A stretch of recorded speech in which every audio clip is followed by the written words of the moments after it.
गेल्या काही दिवसापासून कारवाई थांबलेल्या 65 इमारतींना आता महानगरपालिकेने पुन्हा एकदा नोटीस बजावण्यास सुरुवात केलेली आहे. समर्थ कॉम्प्लेक्स या इमारतीला महानगरपालिकेकडनं तोडक कारवाईची नोटीस आलेली आहे. विशेषतः पाहायला गेलं तर कारवाई होणार नाही असे आश्वासन या आधीच अनेक नेत्यांनी, मंत्र्यांनी आणि मुख्यमंत्र्यांनी दिली होती. त्यानंतर महानगरपालिकेने कारवाई बंद केली होती. मात्र पुन्हा एकदा सोसायटीमध्ये नोटीस आल्याने कुठेतरी जे रहिवासी आहेत त्या रहिवासींमध्ये भीतीचं वातावरण निर्माण झालं आहे. एकंदरीत 10वीच्या परीक्षा आहेत आणि या परीक्षेच्या काळातच महानगरपालिका अशा प्रकारचं पत्र देत असल्याने, नोटीस बजावत असल्याने कुठेतरी रहिवाशांमध्ये मोठ्या प्रमाणात भीतीचं वातावरण आहे.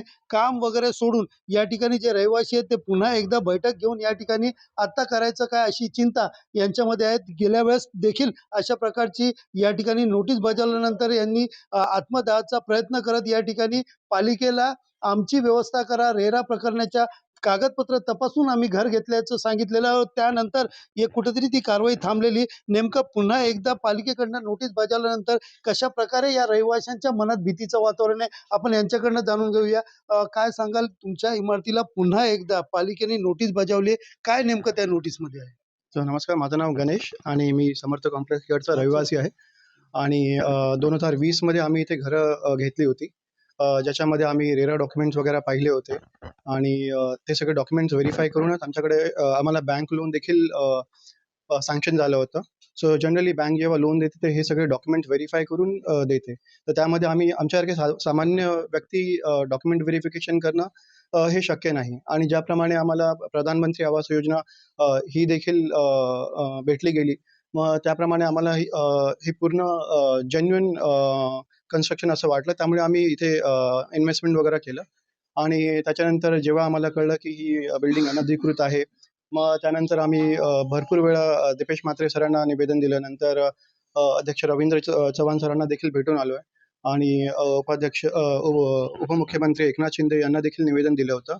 आणि नंतर मार्चमध्ये विधानसभेमध्ये CM सरांनी एक आश्वासन दिलं होतं की या ते 65 बिल्डिंगमध्ये आमची बिल्डिंग देखील येते, तर त्यातल्या एकाही बिल्डिंगला धक्का लागणार नाही आणि एकही रहिवाशांना ते बेघर होऊ देणार नाही याची त्यांनी आश्वासन दिलं होतं.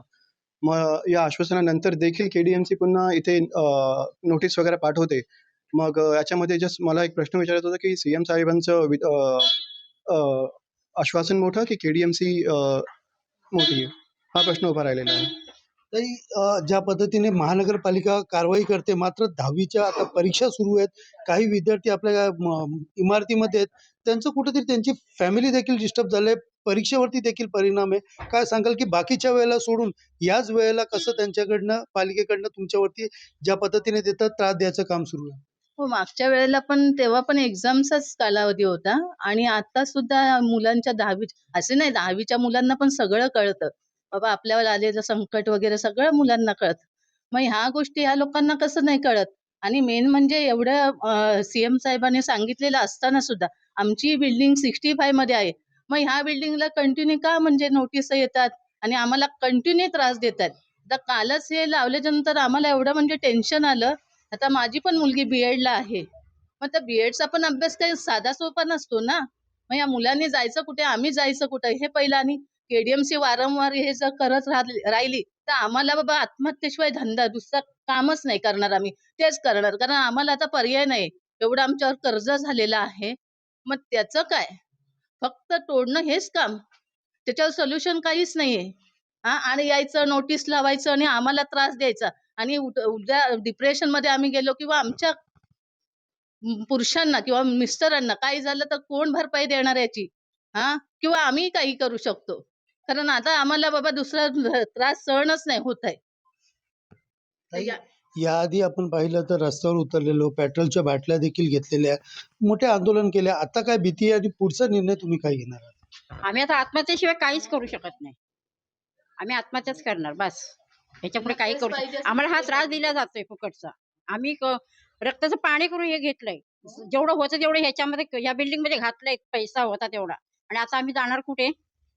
बरोबर आहे. आम्ही हेच बोलणार. आणि एकंदरीत पाहायला गेलं तर जे रहिवासी आहेत त्यांच्या आक्रमक भूमिका घेताना या ठिकाणी पाहतात. आणि सगळ्यांनी एकच सांगितलं की ज्या वेळेला आम्ही घरं घेतली त्यावेळेला पालिकेने जेव्हा ही इमारत तयार होत होती तेव्हा का कारवाई केली नाही, आणि आता जाणून बुजून कुठेतरी आम्हाला त्रास देण्याचं काम जे आहे ते या ठिकाणी सुरू झालेलं आहे. यामुळे आता येणाऱ्या काळात आम्ही आमच्या पद्धतीने या सगळ्या गोष्टीला बघणार आणि वेळ आल्यावरती आमच्याकडे आत्महत्या केल्याशिवाय पर्यायच राहिला नाही, अशा भावना देखील या रहिवाशांनी या ठिकाणी व्यक्त केलेल्या पाहायला मिळत आहे.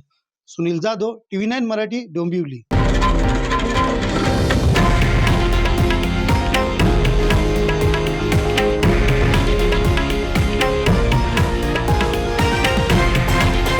हे आहे देशातील नंबर 1 न्यूज नेटवर्क आणि आपण पाहत आहात TV9 मराठी, एकमेव.